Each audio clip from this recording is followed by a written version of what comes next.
नमस्कार मित्रों। महारथी कर्ण एक ऐसा पराक्रमी योद्धा था जिसकी तुलना देवताओं से की जाए तो आश्चर्य नहीं हो सकता।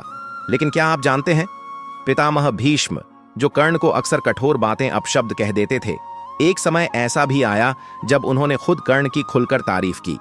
यहां तक कि भीष्म ने कहा था, कर्ण युद्ध कौशल में श्री कृष्ण के समान है।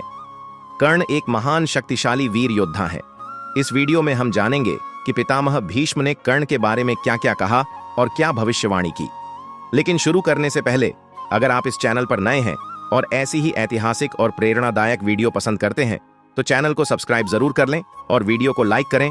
तो चलिए शुरू करते हैं। कुरुक्षेत्र युद्ध की शुरुआत में पितामह भीष्म ने कर्ण को युद्ध में हिस्सा लेने से मना कर दिया था। उन्होंने कर्ण को एक रथी पुत्र सूत पुत्र कहकर अपमानित भी किया, लेकिन कर्ण ने फिर भी धैर्य रखा। वो खुद को रथी नहीं बल्कि अतिरथी मानता था। उसके पराक्रम की तुलना वरुण, इंद्र और कुबेर जैसे देवताओं से होती थी।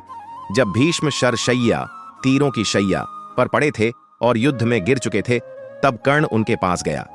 भीष्म को देखकर कर्ण की आंखों में आंसू आ गए। उसने उनके चरणों में सिर रखकर प्रणाम किया और कहा, हे कुरुश्रेष्ठ, मैं वही कर्ण हूं जिसे आप कभी पसंद नहीं करते थे, फिर भी आज मैं आपसे मिलने आया हूं। भीष्म ने उसे गले लगाया और कहा, हे कर्ण, मुझे तुमसे कभी ईर्ष्या नहीं थी। तुम्हारे तेज को देखकर मैं बस कठोर बन गया था। तुम्हारा पराक्रम देवताओं के समान है। तुम पांडवों और श्री कृष्ण जैसे हो। सच्चाई यह है कि तुम सूत पुत्र नहीं, कुंती पुत्र हो, देवपुत्र। ये बात मुझे श्री कृष्ण, नारद और वेद व्यास ने बताई थी। मैंने तुम्हें जानबूझकर कठोर वचन कहे थे ताकि तुम्हारा तेज थोड़ा शांत हो, लेकिन तुम जैसे हो वैसे दुनिया में कोई नहीं। भीष्म ने कर्ण को यह भी कहा कि अब समय आ गया है कि वह युद्ध में उतरे और कौरवों की रक्षा करे। उन्होंने कर्ण से कहा, तुम युद्ध में उतर सकते हो, लेकिन क्रोध और अभिमान को त्याग कर धर्म के लिए लड़ना। मैं तुम्हें आशीर्वाद देता हूं, तुम जो चाहोगे वह प्राप्त करोगे। कर्ण ने भी उन्हें जवाब दिया, पितामह, मैं जानता हूं कि मैं कुंती पुत्र हूं, लेकिन जिसने मुझे पाला है मैं उसके आरण से कभी मुक्त नहीं हो सकता। मैंने दुर्योधन से मित्रता की है, उसका साथ निभाऊंगा। जो होना है वह होकर रहेगा। मैं अपने धर्म के अनुसार युद्ध करूंगा और आपकी आज्ञा लेकर करूंगा। कृपया मुझे क्षमा करें।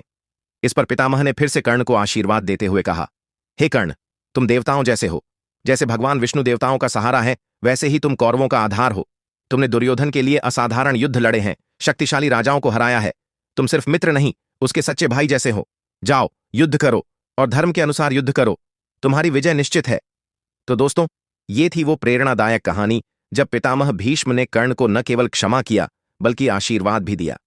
कर्ण एक ऐसा योद्धा था जिसने जीवन भर अपमान सहा, लेकिन कभी अपनी निष्ठा नहीं छोड़ी।